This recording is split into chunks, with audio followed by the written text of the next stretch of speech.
Sorry, Prabhuji, it's just my connection playing up a bit. Maybe I can start with the Mangacharan as you.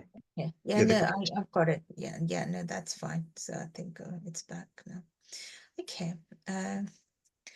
Om Jnana Timirandhyasya Jnananjana Shalakaya Chakshurunmilitam Yena Tashmai Sri Guruve Namaha Sri Chaitanya Manubhishtam Stapitam Yena Bhutale Swayam Rupa Kadamayam Dadati Swapadantikam Vandeham Shri Guru Shri Yuta Padakamalam Shri Gurun Vaishnavamscha Shri Rupam Sagrajatam Sahagana Raghunathan Vitam Tam Sajivam Sadvaitam Savadutam Parijana Sahitam Krishna Chaitanya Devam Shri Radha Krishna Padan Sahagana Lalita Shri Vishakha Vitamscha He Krishna Karuna Sindhu Dina Bandhu Jagatpate Gopesha Gopika Kanta Radha Kanta Namastute Tapta Kanchana Gaurangi Radhe Vrindavaneshwari Vrishavanu Sute Devi Pranamami Hari Priye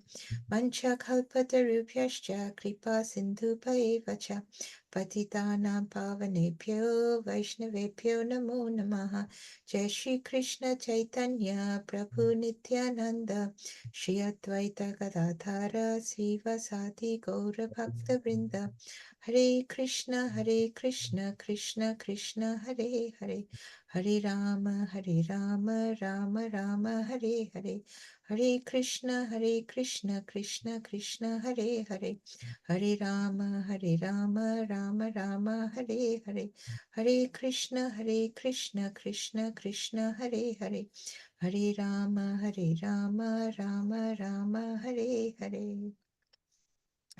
Thank you very much, Prabhuji and Mataji, for giving me the opportunity to do service of Srimad Bhagavatam today. I start by paying my obeisances to my Guru. Without his mercy, I wouldn't have been able to do the service. I pay my obeisances to Radharani and Krishna. Without his mercy, I wouldn't even have my Guru, and I wouldn't be able to do the service. And my obeisances to all the Jagat Gurus and to all of you for allowing me to do the service. If there are any mistakes or corrections, please do correct them. So we are doing the Chatushloki, and I shall, and I think we are in the fourth Chatushloki now, which is verse 34.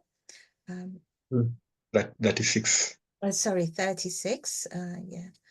And I shall bring that up on my screen. And I think we are doing, just give me a second.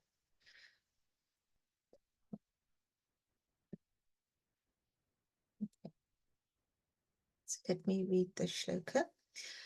Om Namo Bhagavate Vasudevaya. Om Namo Bhagavate Vasudevaya. Om Namo Bhagavate Vasudevaya. Etavadeva jignasyam tattva jignasunatmanaha. Anvaya vyatirekapyam yatsyati sarvatra sarvada.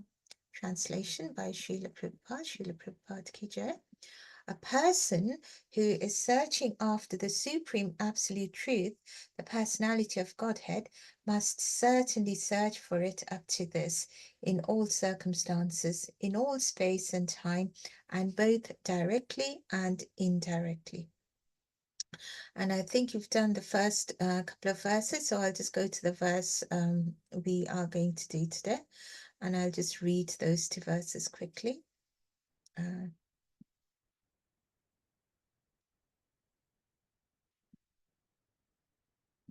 It is clear, indirectly it is said that the whole Vedic social construction of human society is so made that everyone acts as a part and parcel of the complete body of the Lord. The intelligent class of men, or the Brahmanas, are situated on the face of the Lord. The administrative class of men, the Kshatriyas, are situated on the arms of the Lord. The productive class of men, the Vaishyas, are situated on the belt of the Lord. And the laborer class of the men, the Shudras, are situated on the legs of the Lord. Therefore, the complete social construction of the body of the Lord and all the parts of the body, namely the Brahmanas, the Kshatriyas, the Vaishyas, and the Shudras, are meant to serve the Lord's whole body conjointly. Otherwise, the parts become unfit to be coordinated with the supreme consciousness of oneness. Universal consciousness is factually achieved by coordinated service of all concerned to the Supreme Personality of Godhead, and that alone can ensure total perfection. Therefore, even the great scientists, the great philosophers, the great mental speculators, the great politicians, the great industrialists, and the great social reformers, etc., cannot give any relief to the restless society of the material world, because they do not know the secret of success as mentioned in this verse of the Bhagavatam, namely that one must know the mystery of Bhakti Yoga. In the Bhagavad Gita 7.15, it is also said, Namam Dushkritina Mutta Prapadyante Naratamaha Mayaya Praparhita Jnana Ashuram Bhavam Ashrita. Because the so-called great leaders of human society are ignorant of this great knowledge of Bhakti Yoga, and are always engaged in ignoble acts of sense gratification, bewildered by the external energy of the Lord, they are stubborn rebels against the supremacy of the Supreme Personality of Godhead, and they never agree to surrender unto him because they are fools, miscreants, and the lowest type of human beings. Such faithless non-believers may be highly educated in the material sense of the term, but factually they are the greatest fools of the world, because by the influence of the external material nature, all their so-called acquisition of knowledge has been made null and void. Therefore, all advancement of knowledge in the present context of things is being misused by cats and dogs fighting with one another for sense gratification, and all acquisition of knowledge in science, philosophy, finance, nationalism, economic development, religion, and great activities are being spoiled by being used as dresses for dead men. There is no utility in the dresses used for covering a coffin of a dead body, save getting false applause from the ignorant public. The Srimad Bhagavatam therefore says again and again that without attainment of the status of Bhakti Yoga, all the activities of human society are to be considered absolute failures only. Hare Krishna. Okay, so that's two verses I've read from 2.9.36, the fourth Chatishloki. All right, so first of all, so wishing all of you a happy Dasera and happy Vijay Dashami.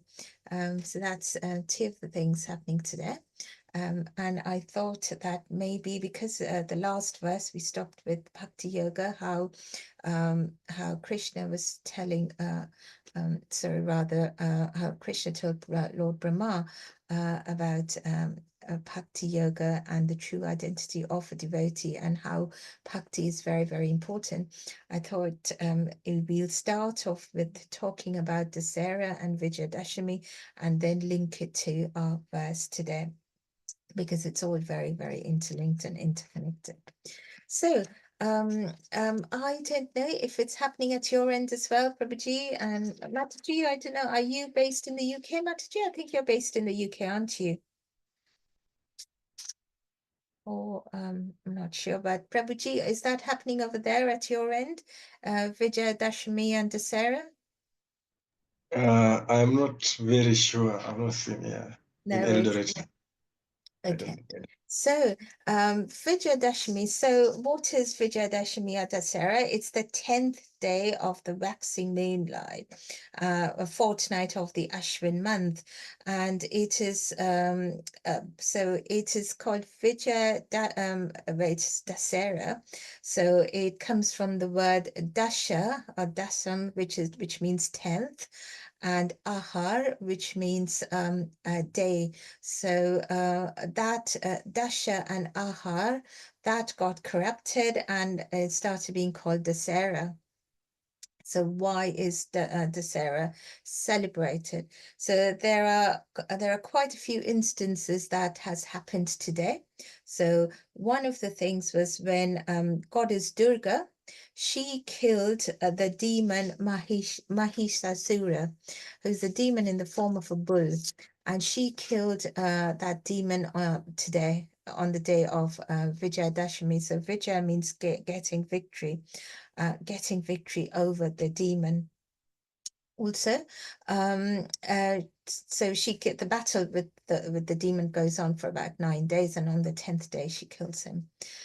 And then Dasera is also the day when Lord Ram kills Ravan. So that is the day when Ravan was. So today is the day when Ravan was killed. It also, so there are many instances. I think the most two famous ones are, goddess Durga killing the demon Mahishasura, and Lord Ram killing Ravan. So I will come to that in a minute. But there are also other instances, and I was listening to a class by Rasamrita Maharaj where he briefly mentioned about the other things, and he mentioned that this is also the day which marks the beginning of the harvest season. So there are 9 types of grains which are sown and called Navadanya. So marks the beginning of that harvest season. Number 4, there are also 16 samskaras in the Vedic culture.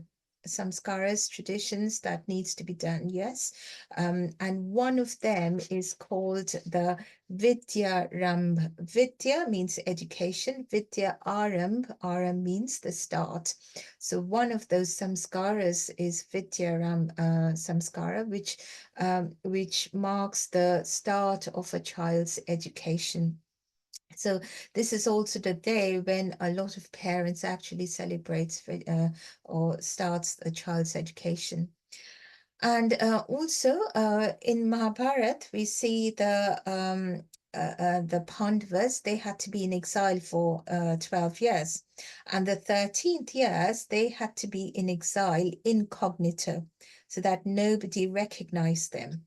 If they were recognized, the punishment was that they had to go into another 12 years of exile. So the 13th year of their exile was in incognito, and where they were in the country of King Virat. Now, King Virat was, there were certain instances where Bhima killed somebody, and then Duryodhana kind of thought that maybe the Pandavas are there. So Duryodhana, with the great, with the Kaurava armies, he came and attacked that kingdom. But by then, the 13 years had been completed. So Arjuna goes and fights and, defeats the Kaurava army. But that also happens on the day of Dasera today. So these are some of the few instances which all happen on Dasera Day. But most importantly, as we know, it's the day when when Lord Rama killed Ravan today. Now, in the Srimad Bhagavatam, Lord Rama's pastimes are mentioned in Canto 9, and it's mentioned very briefly because it was thought that the Ramayana has come down. It's still people are listening to it, people are hearing about it, and as the boon given by Lord Brahma to Valmiki Muni, who wrote Ramayana, Lord Brahma said that as long as the earth exists, the the glories of Ramayana will always be talked about and listened to. So Ramayana has always been in the tradition of people listening to it. So it was thought that, Parikshit Maharaj would also have listened to the tales of Ramayana. He only had 7 days to listen to so many. So Sukdev Goswami only mentioned Ramayana a little bit in Srimad Bhagavatam, whereas, the real Ramayana, Valmiki Ramayana, or all the other versions of Ramayana, they are verses after verses. They're voluminous. It's a voluminous book. So what does this tell us? What do we learn from Dasera? What does it tell us?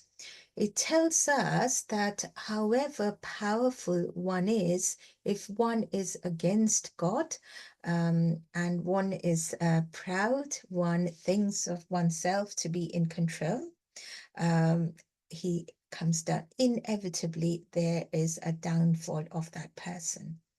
So we see Ravan, who was a great devotee. He was very, very educated, very scholarly,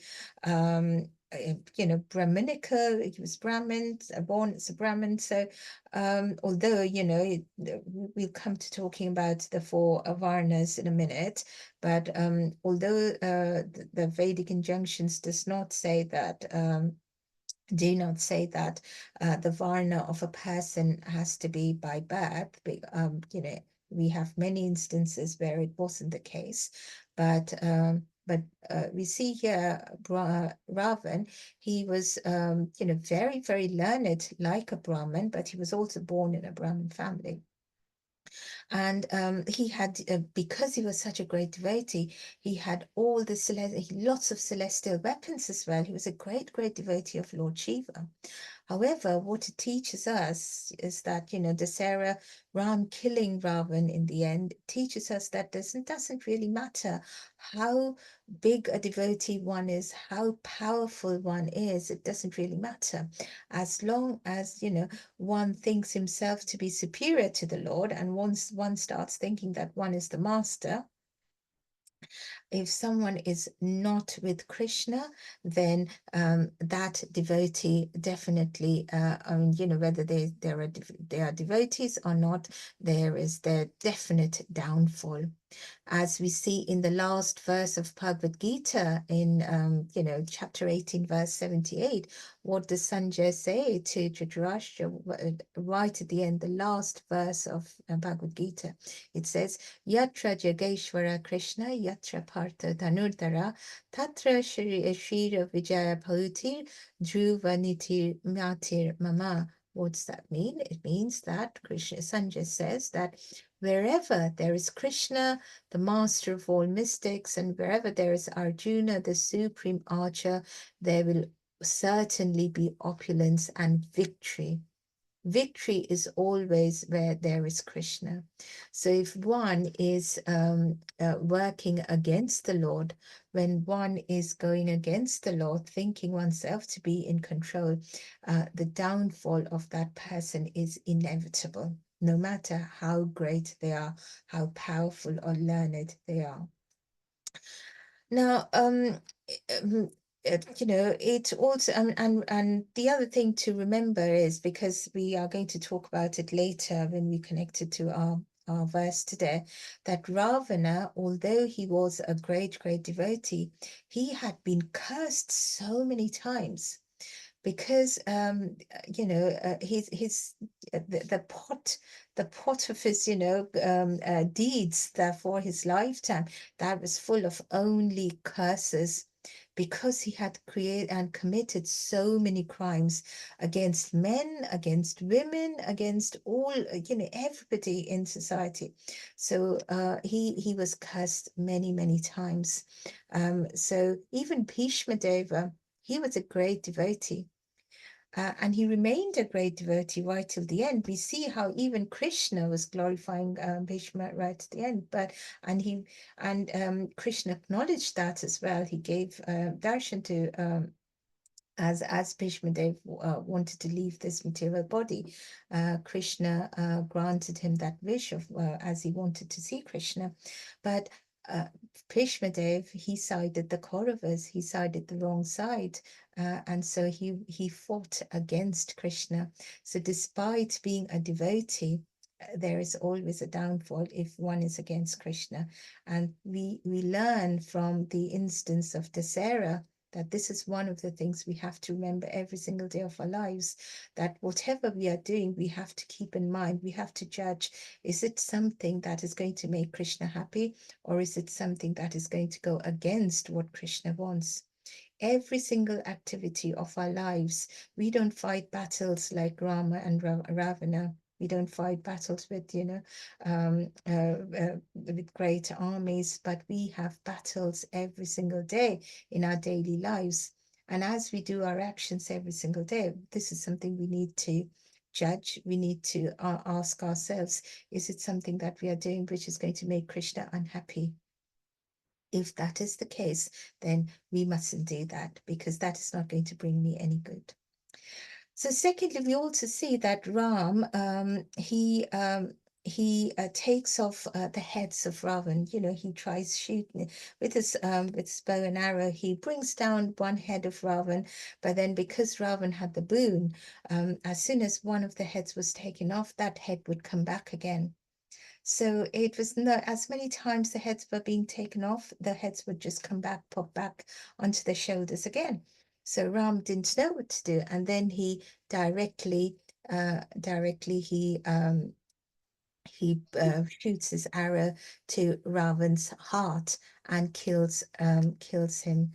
So the other things we have to understand is that if we might say that these 10 heads on Ravan's head, they are all like the different and the various anarthas that we have in us, the various material desires and wishes and wants, and the wrongness in us under the influence and under the contamination of Maya, which pulls us down into this material life over and over, and makes us take bad lifetimes after lifetimes because of these anarthas.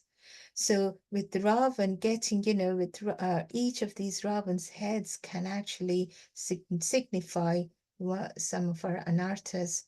And what we should aim is that, just like Lord Ram, he wanted to take off those heads, but then he had to shoot directly to the heart of Ravan. So similarly, we have to see that, we take off those anarthas, not superficially, but we rid them of our hearts completely, so that they don't return. Because whenever there are these anarthas, we will never be able to practice pure bhakti again, truly, because our bhakti will always be mixed with Maya and material desires. So we have to endeavor to completely rid the anarthas from our heart. So that's something which Dasera can also signify, encouraging us to give up our anarthas, because it's the battle not just of the external, it is also an internal battle, an internal struggle. In Kali Yuga, we have both the good and the bad in the same body. I mean, earlier in the Sati Yuga, the demons used to live in different planets. In Treta Yuga, the demons used to live in different countries.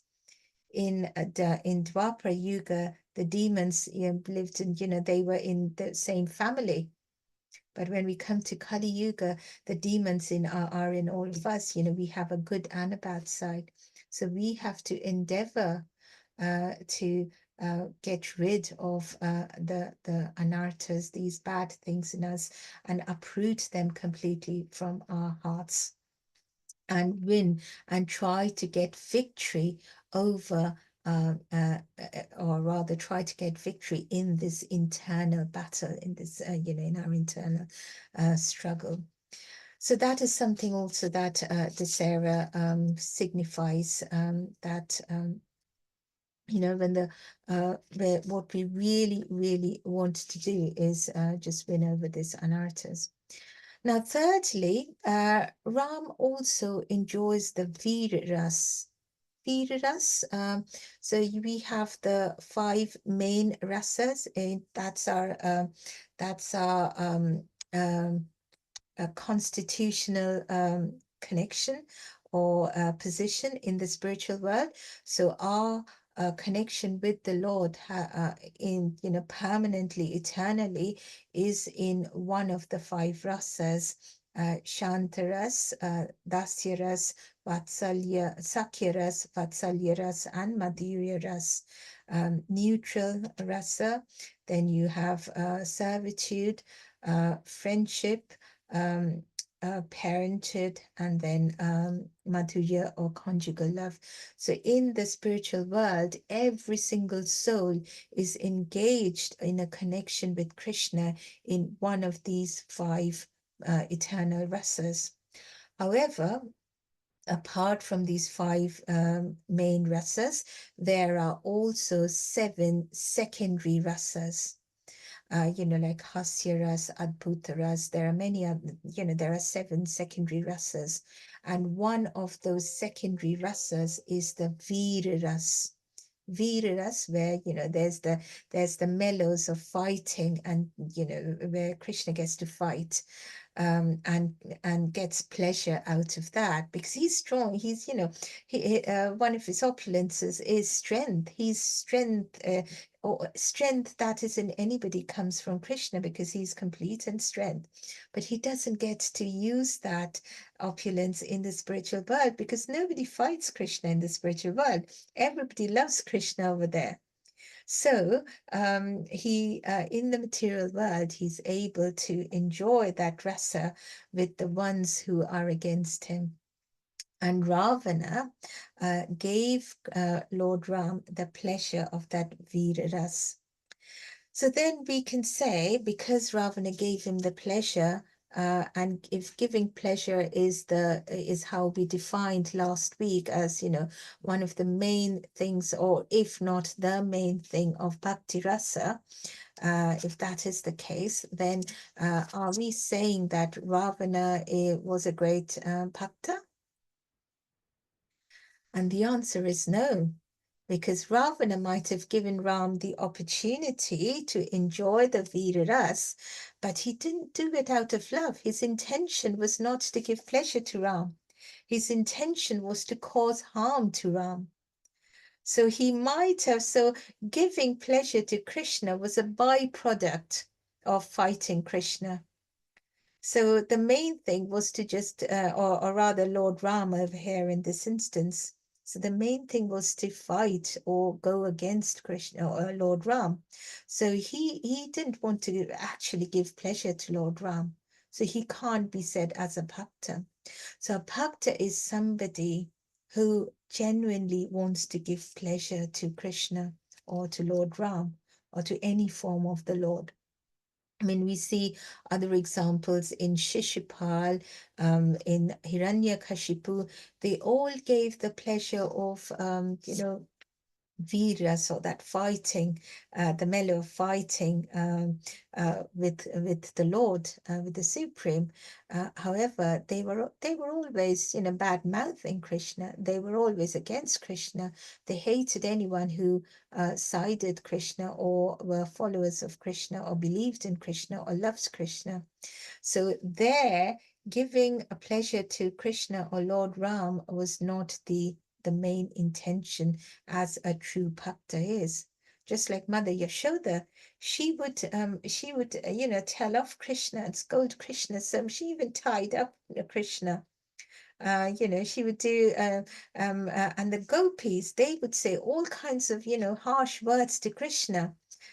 Sometimes the gopas who would play with Krishna, they did all kinds of things to Krishna. They took away things from him. So there were even the Vrajavasis. Sometimes they acted really, in a harsh way to Krishna. When he stole butter, he would have to hear so many scoldings, not only from his mother, but from all the other gopis as well. So are we saying that, these people, they are also not being very kind to Krishna? But what is the difference between them And why do we consider them to be the topmost devotees and not Ravana, who gave the pleasure of Viras for Lord Rama to enjoy? And the answer is very simple, because the Gopas, the Gopis, or Nanda Maharaj or Mother Yashoda, the Vrajavasis, even if they scolded Krishna, told him off, or was harsh towards him, they did that either for his good. Mother Yashoda would tell off Krishna because she thought if Krishna did not behave, he would grow up to be a wrong boy, a naughty boy. So she thought, my boy, I don't want my boy to grow up to be naughty. I want my boy to grow up to be a good person. So she would tell him off. And the other gopis, they would, if Krishna stole butter, they would want to correct Krishna.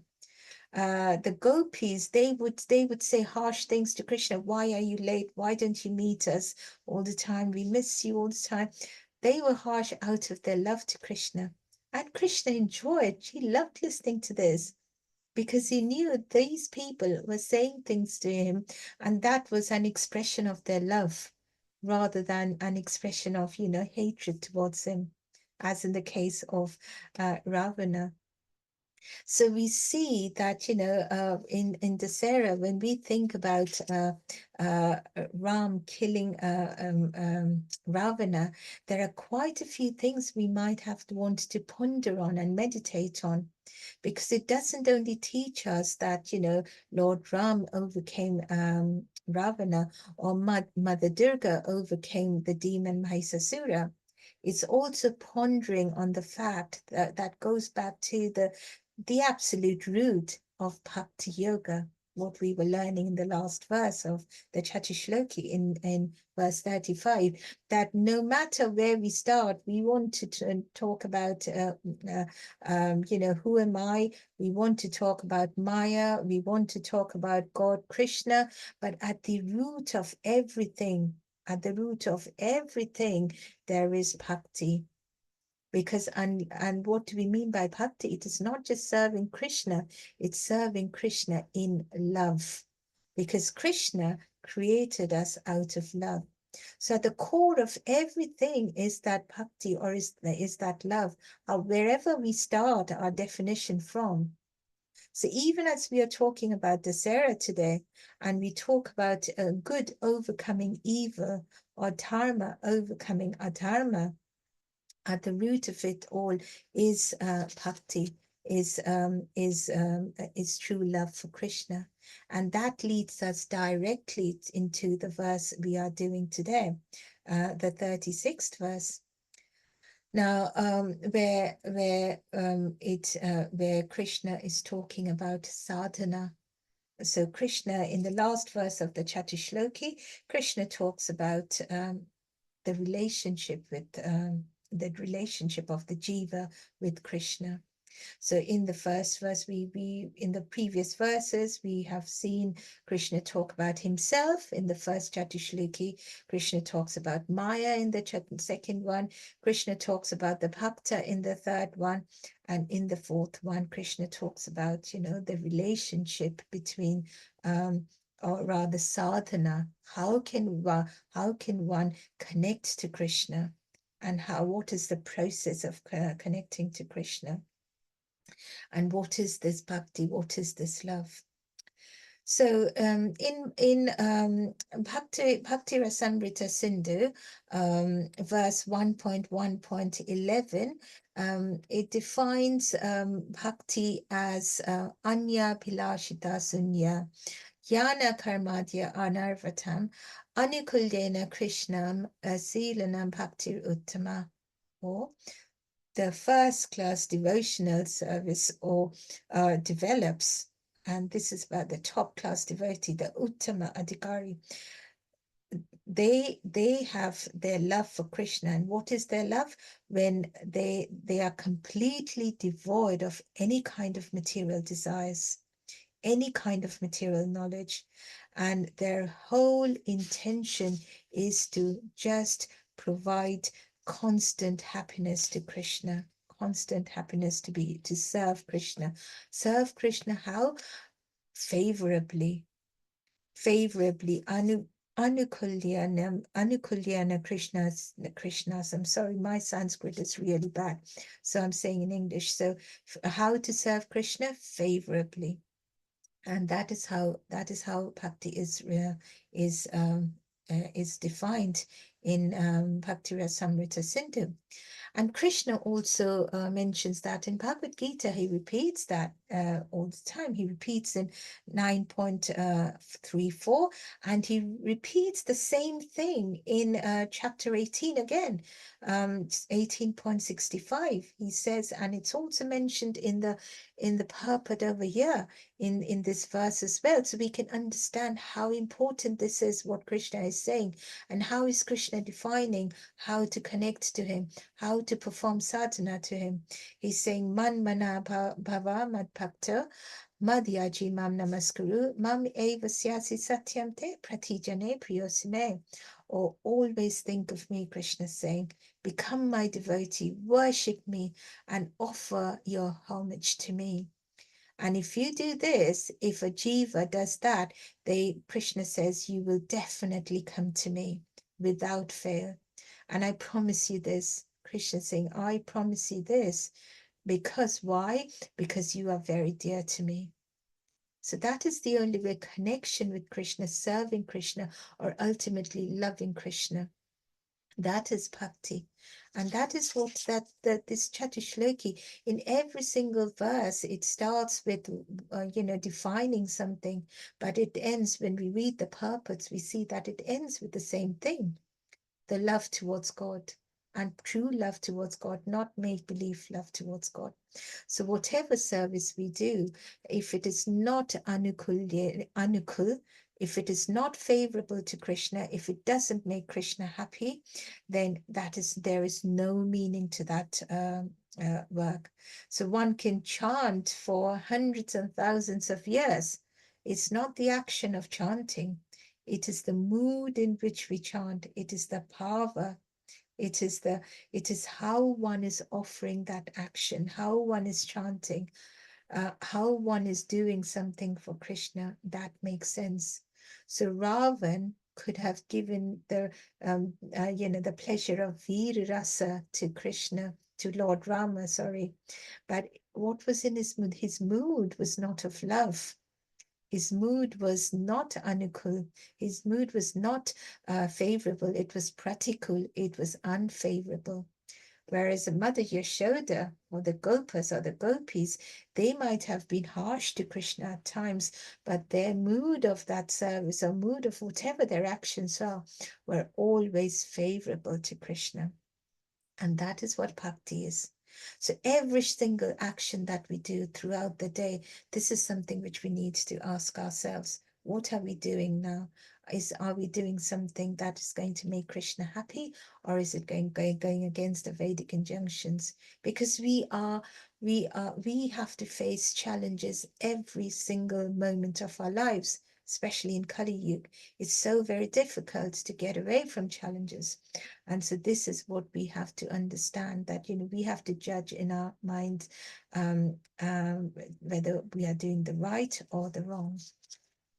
Now, how can we understand this? So this verse tells us that yes, we understand Krishna is connected to us. He's inside all of us. The last verse told us, Krishna told that, I'm there in every single jiva as Paramatma. So I'm always, always there. And we also understood that if one is a pure devotee, Krishna himself, the Bhagavan himself, he comes and, he resides in the heart. Just as when Hanuman, do you know that pastime of Hanuman, where he showed Lord Rama and Mother Sita in his heart? So where Mother Sita gave him, after they returned to Ayodhya, Mother Sita gave gifts to the Vanasena, or the monkey soldiers, and she gave a very, very expensive garland of precious gems to Hanuman. And Hanuman, he took it, and he, with every gem, he would just bite it, split it open, and throw it away. He would take the next gem, bite it, split it open, and throw it away. And Mother Sita and Lord Ram, they were very curious, and they were thinking, why are you doing this? This is such a precious, these are precious gems. And then Hanuman said that, what is the use of these precious gems? I am biting them, splitting them open just to see if there is Lord Ram and Mother Sita in each of these stones. If they are not inside the stones, what use are they to me? And so I'm just throwing them away. And so the others in the court, they asked, so where do you keep Mother? You go to many places. Lord Ram and Mother Sita, they are not with you all the time. And Hanuman said, no, they are with me all the time. And he splits open his chest, and in his chest, everybody could see Lord Rama and Mother Sita sitting there. So in the heart of a true devotee, it's not just the Paramatma, the Lord himself as Bhagwan, he comes and resides, and he takes charge of the devotee himself. So in the last verse, in verse 35, we are told that yes, there is this connection with Paramatma, but how do we perform this sadhana? How can we really connect to Krishna? We understand who we are. We understand there is Krishna. We understand we have to overcome Maya. And we understand that the next action is to actually love Krishna so that we become a true devotee. But how can we do that? And so this verse is saying sadhana, etavat, the first line says, etavat eva jignasam. The process of sadhana must be inquired. One has to ask, a very, very, very important instruction. We should learn how to do it. We are born in Maya. As soon as we're born, Maya engulfs us. So we have to learn. And this movement of Krishna consciousness, as I was listening to Kartik Chandra Prabhu's class the other day, and he was saying that this movement of Krishna consciousness is not a social movement. It's not just, a fraternity where everyone who wears tilak or, wears tulsi beads or carries, tulsi mala or beads and does chanting or shaves their head, wears a certain color of clothing. It's not, just doing that socially. That is not Krishna consciousness. It is an educational movement. It is understanding how we go back to Godhead. So if we have to travel from one place to another, and it's a new place for us, and we haven't seen that place, we haven't been to that place before, what do we do? If it's me, I would just go on Google and I would just do Google Maps or directions and find out the directions. So we have to get that instruction. We have to get the knowledge to be able to reach our destination. So similarly, to be able to connect to Krishna, love Krishna properly, we have to find out, inquire, get that knowledge properly. And who can give us that knowledge? So first of all, we have to be very, very inquisitive. Tattva jignasu natmana. That is what the verse is saying. We have to be inquisitive by nature, inquisitive about Krishna, about the Supreme. And then who can give us that knowledge? That knowledge can be given to us by a bona fide guru. And if one doesn't inquire properly to understand, to get knowledge from a guru, if we are not serious and not curious to know more, to improve ourselves, and that is the way to ask the questions to the guru, to improve ourselves, not to test the guru. If we don't do that, and if we don't reach the solution, and if we don't get the answers to be able to improve in our practice of sadhana or bhakti, we are going to be born lifetimes after lifetimes into this world.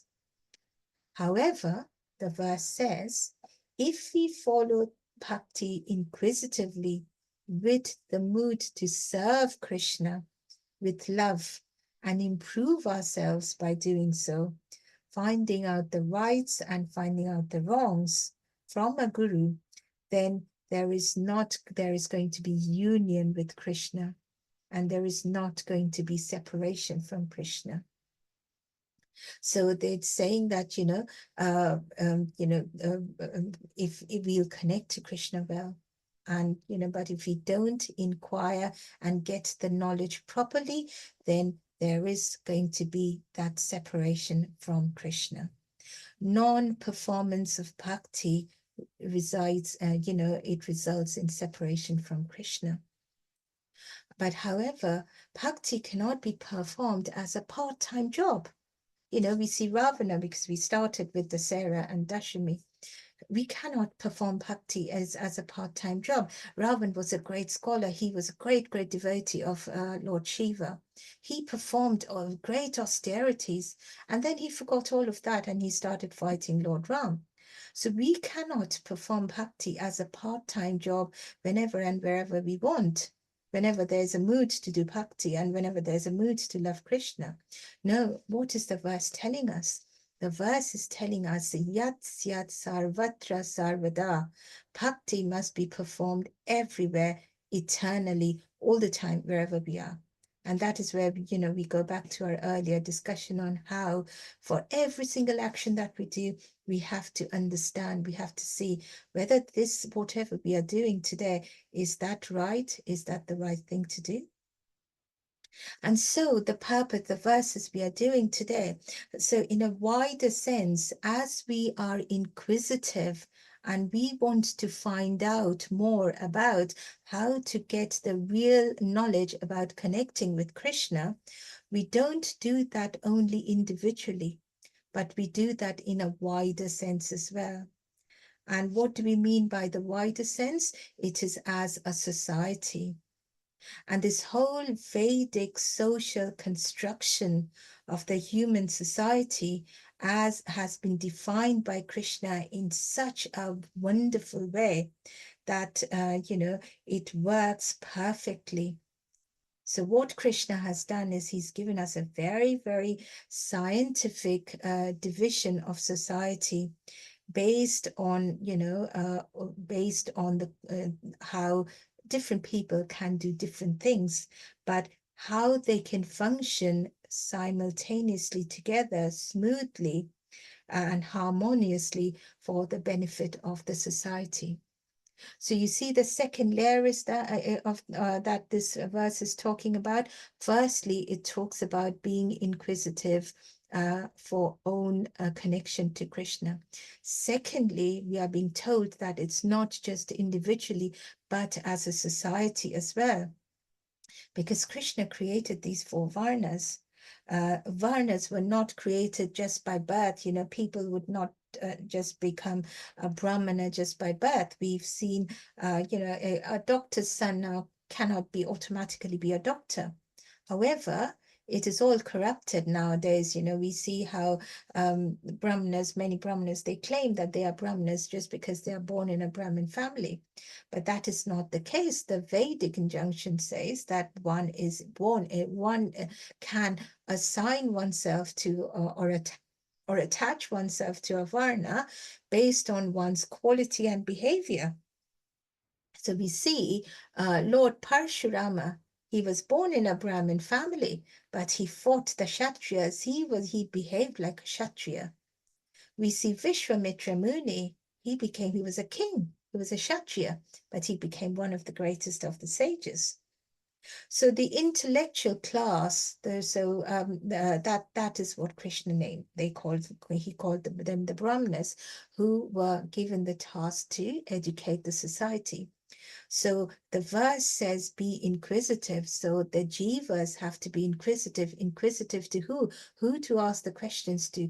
To the true Brahmanas, the bona fide gurus. And that was the task given to them. The administrative class was given that they were the Kshatriyas. They were the arms of the Lord. The Brahmanas are the face of the Lord. And the businessman, the productive community, the tradesmen, they were the belt of the Lord, or they were the Vaishyas. And the laborers, the legs of the Lord, they are the Shudras. Now, today in Kali Yuga, most of us, we are just serving others. We are employed under others. So we said that most of us are Shudras because we are just serving others. And, how many are there who are true Brahmanas? How many are there who are true Kshatriyas? Because even the politicians who are supposed to take care of us, even, how are they true politicians? We ask ourselves. Do they not, have other interests in their mind? How many are there who are true tradesmen? Most of us are Shudras. We are all working for others. But this complete social construction in the body, by assigning them to a part of the body of the Lord, it just tells us just how important it is for these four varnas to work together. Because you can't have just the face working or just the hands and legs working or just the belt working, the middle portion of the body working. You have, for the body to fully function, you have to have all the parts of the body working. And so similarly, just as a single individual jiva, one has to be inquisitive and find out the knowledge to connect to Krishna in pure bhakti and love Krishna in pure bhakti. Similarly, all these varnas should come together. And then only will we as a society, we will be able to perform bhakti together to Krishna. And that is what Krishna consciousness is. It's giving happiness to Krishna. That is all. I mean, the last week we talked a lot about bhakti yoga and what pure true love is. And I love talking about it because, there's nothing more pleasurable than talking about the love for Krishna and through his various devotees. So we talked a lot about bhakti yoga last week. But it is spoken, it is again continued over here because every verse is bhakti. So it is how we perform as a total society doing bhakti. I mean, just as, in an organization, the health and productivity of that organization is directly depend on how much the workers love working together and work together for the production of things in that organization or that company, or for the company to work productively. So Krishna in Chaitanya Charitamrita, it says that Krishna Shurja Shama Maya Hai Andhakar, Jaha Krishna Taha Nahi Mayar Adhikar. Wherever there is sunshine is compared to Krishna. There cannot be Maya, there cannot be anything material. But as soon as one performs bhakti, as soon as one starts loving Krishna, not for loving for love's sake, but loving Krishna and serving Krishna to give happiness to Krishna in the anukul way, as we talked about just now, favorably, just to give happiness to Krishna, not for one's own happiness. So, and such a person, Krishna says in Bhagavad Gita 4.10, Krishna says, such a person never ever accrues karma because all their work is only to give happiness to Krishna.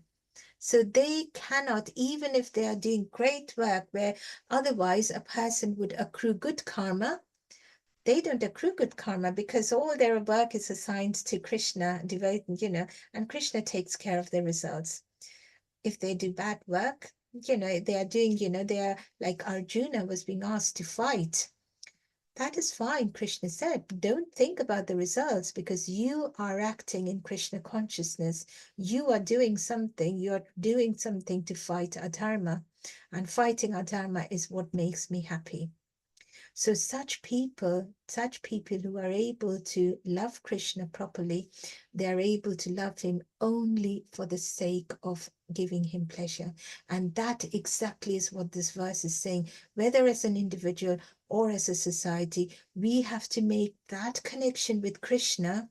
That is what sadhana is, where it is not just the act of doing something, not just finishing my 16 rounds and just, just doing the chanting, not the action. It is the path, the mood, the intention with which we do this action. And that is what sadhana is, this verse is saying, whether it's individually or collectively as a society. Unfortunately, as the Prabhupada also says, that there are so many people nowadays who do not believe in Krishna, who are atheists, and it's almost become fashionable not to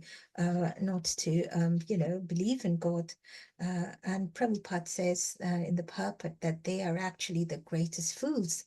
They may have, lots and lots of material qualifications, but all of that come to nothing, absolute nothing.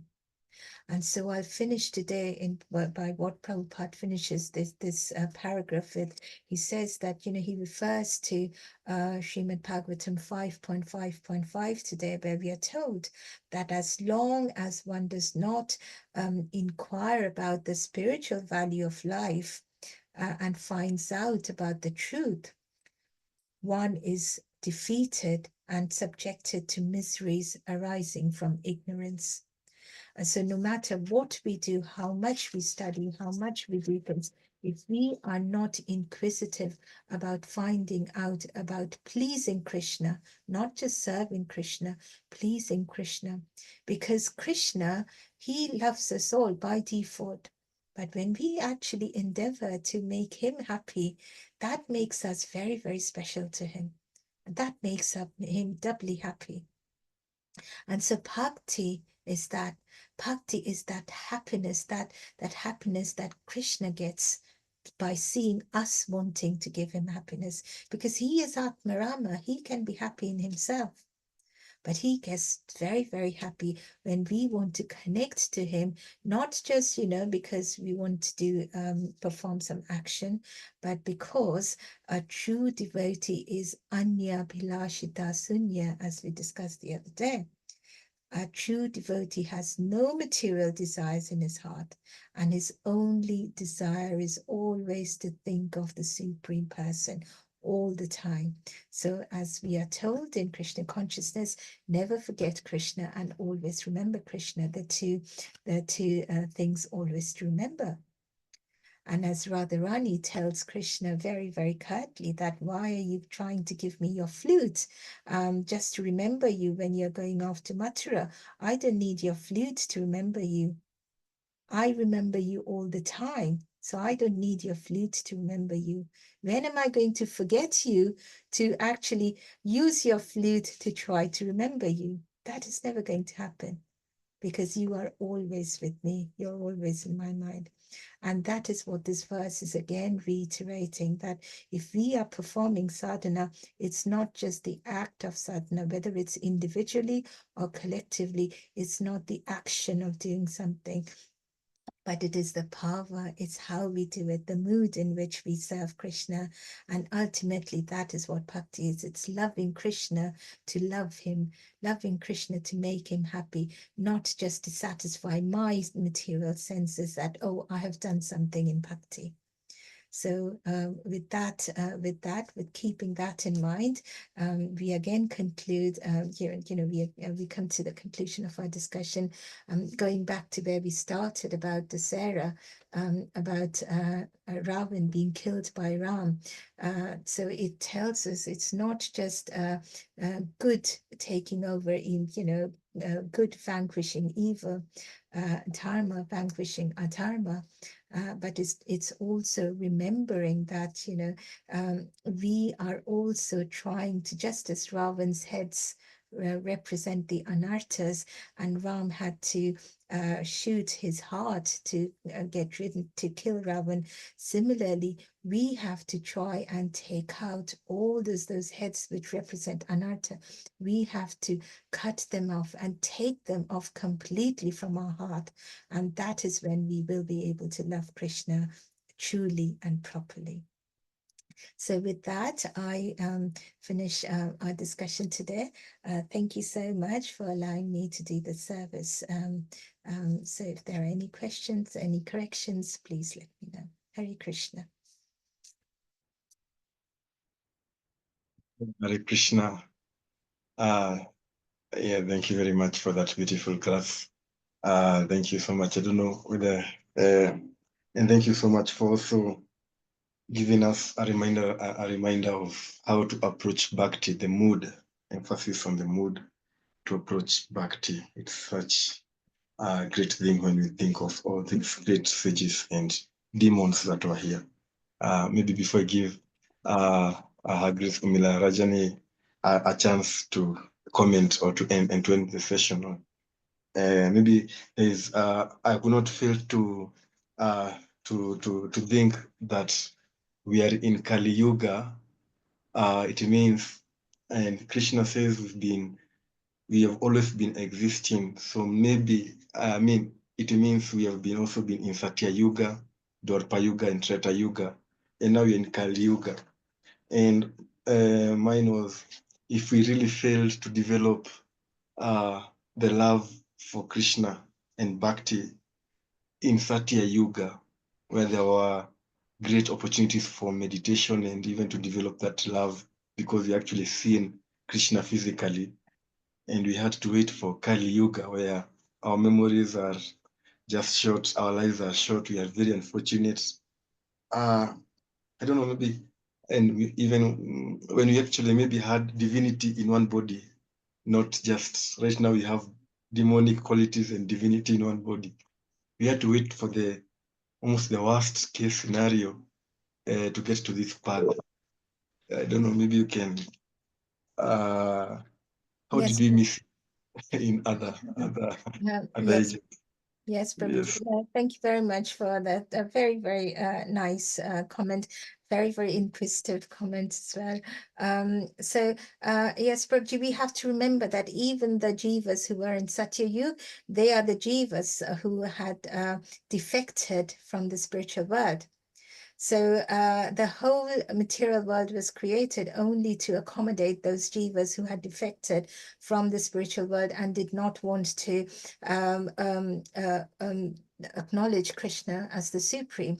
So even though in Satya Yuga it was very favorable because they had just defected, and a majority of the intention or the was to serve Krishna, that was still very strong. I mean, the percentage, or if you think of that in percentage, that was very strong in most of the jivas. But there would still be jivas who would still not want to even perform that little bit of bhakti. They were in the spiritual world where everything was just loving Krishna, and yet they were able to defect from there. So Satya Yuga, although it was very, very favorable to perform bhakti, it was still not as favorable as being in the spiritual world. So if they were able to come off from the spiritual world, they were able to survive the bhakti that was surrounding them in Satya Yuga, and they didn't want to follow that. So then the ones who were left who did not want to follow bhakti in Satya Yuga, then they were born again and born again. And if we are here in Kali Yuga, we definitely were there in Satya Yuga. Because, you know, we can't just be born in Kali Yuga. We have been there in all the yugas. And that is the reason. And every single time we have not performed bhakti properly. And that is why we are still here today. Thank you so much. Hare Krishna. Hare Krishna. Sorry, I missed a wonderful class, it sounds like. But yes, it sounds really, really, you know, what shall I say, nourishing to understand where we're at and what happens if we defect on this yuga. Where would we be going? So, well, we know that well, there's a partial annihilation and there's the complete annihilation. So after, so we, you know, every time there's annihilation, so all the jivas, they go into the body of Mahavishnu, and then they are breathed out again. So they reside, and then, you know, because the souls, the jivas, they travel with the subtle body. So then when they are breathed out again, then Lord Brahma provides those jivas with a material body which suits the thinking of or the thoughts that come along with the subtle body, the thoughts and the desires that come along with that subtle body of the jiva. So they return to this material world to start another cycle of the Chaturyugas. Yeah. Oh my goodness, there's a lot to take in at one go for me anyway. But it's very interesting actually. And there's a recording of this class, yeah? Yes, yes. Yes, There is. I'll listen to it again. So Mataji, it's fitting this subject you chose because or having to read because in your chanting session, it's all to do with mood as well, isn't it? It's to do with mood, yeah. Yes. But it's Mataji, when I chant, I mean, that's what I pray, you know, because the mind just travels. It's so very difficult. And then every time the mind travels, we have to just bring it back again consciously.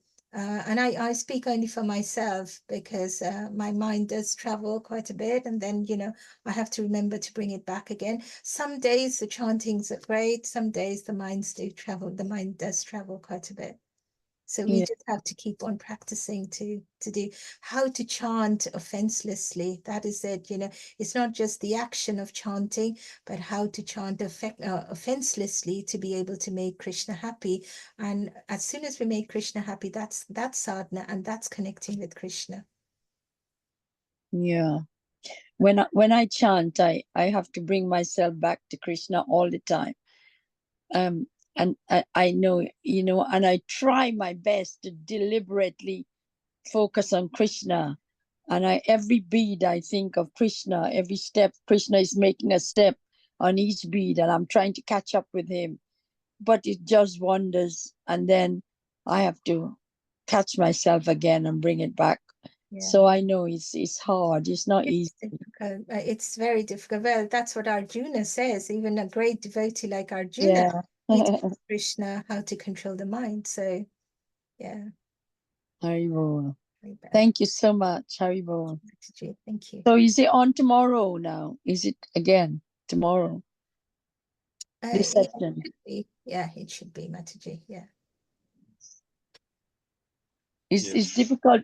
I don't get to know because I'm not on the group to know when you're not there, you know. And I've been sitting waiting a couple of times this week. So Mataji said she's gonna personally send me the link. Are you able to do it, Dennis Prabhu, to put me on to your link? Yeah, you can send me your number through the chat icon, and then I know someone who can kindly. Oh, yeah, if you can include me in the group, it's so much easier for me because I'm constantly WhatsApping Mataji, Panchali Mataji to ask is the group on or not, and it's not nice because she's sometimes working, and it's not. I feel so bad.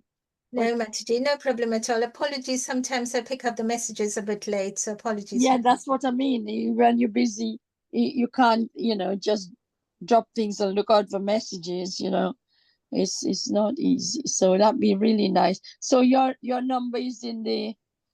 Who do I just personally message you, or shall I put it in the? Oh, I can't enter into the group, have I? It's only admin only. You can chat in the chat. The chat. Oh yeah, I will. Yeah.